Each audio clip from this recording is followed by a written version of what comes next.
Vous écoutez Europe 1, il est 9h30. Le journal des médias avec Thomas Joubert. Bonjour Thomas. Bonjour, à la une ce matin, des excuses pour la chanteuse Katy Perry après l'Energy Music Awards, les explications de Stromae qui refuse de participer aux Enfoirés et d'anciens candidats de retour dans la saison 5 de Top Chef. Et on commence avec les excuses des organisateurs des Energy Music Awards à la chanteuse Katy Perry. TF1 et la radio Énergie souhaitent s'excuser sincèrement auprès de Katy Perry pour un problème technique majeur. Voilà les termes du communiqué. La chaîne confirme le lancement d'une piste audio erronée au début de la chanson de Katy Perry. La star chantait alors en live, mais malheureusement une personne en régie a accidentellement lancé la mauvaise piste audio qui a pris le dessus sur la performance de Katy Perry. Vous vous souvenez que Nikos avait dû interrompre la prestation de la chanteuse. Dans une interview à Metro News, l'animateur explique qu'elle ne savait même pas qu'il y avait un problème et qu'elle ne l'a pas si mal pris que ça. Voilà, à part que maintenant, elle le sait.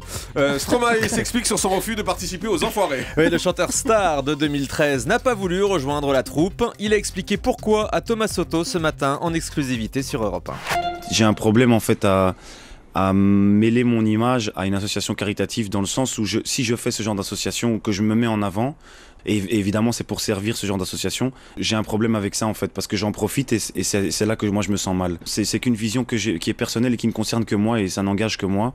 Je ne porte aucun jugement sur ceux qui le font. C'est juste que à chaque fois que ça m'a été proposé, parce que ça m'a déjà été proposé bien avant, j'ai toujours le problème et je pense que c'est possible de soutenir des associations de manière beaucoup plus discrète et voilà, j'ai juste un problème à aller montrer mon visage pour ce genre d'association et non pas trop.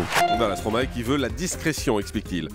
Sohan, l'ex-vainqueur de la Nouvelle Star, fait encore des siennes sur un plateau télé. Oui, le chanteur devait enregistrer le prime spécial Noël de Nouvelle Star lundi soir avec tous les anciens gagnants du télécrochet, mais Sohan n'était visiblement pas dans son état normal. Fortement alcoolisé, il était incapable d'interpréter sa chanson. Après 2 tentatives ratées, la production a décidé d'annuler sa participation. Sohan ne devrait donc pas apparaître dans l'émission qui sera diffusée le 26 décembre sur D8. Des humoristes n'en demandent qu'à en rire dans la nouvelle quotidienne de Laurent Ruquier. En plus de sa bande habituelle de chroniqueurs, l'animateur s'entoure de jeunes humoristes révélés dans son ancienne émission. Ils interpréteront chaque soir des sketchs sur l'actualité. Parmi eux, Cyril Garnier et Guillaume Santou, Arnaud de Samer et Verino sont également annoncés. La société de production d'Arthur préparerait un nouveau jeu pour le groupe Canal+. D'après les informations de Télé Loisirs, ce jeu pourrait ressembler au format américain Hollywood Game Night diffusé sur NBC.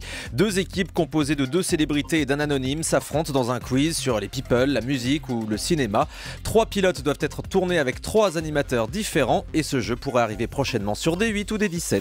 Ça ressemble un peu au jeu de Thierry Ardisson où Happy Hour, où des personnalités s'affrontent sur des questions d'actualité. M6 rappelle d'anciens candidats pour la saison 5 de Top Chef. Ouais, M6 qui l'a annoncé hier, 10 participants issus des 4 premières saisons vont remettre le couvert. Ils s'affronteront dans un premier épisode avant de se mélanger aux nouveaux candidats. Une manière de renouveler un peu l'émission. Écoutez Stéphane Rothenberg, interrogé au micro européen de Romain Ambro. Top Chef, c'est un concours culinaire, maintenant quasiment comme un autre.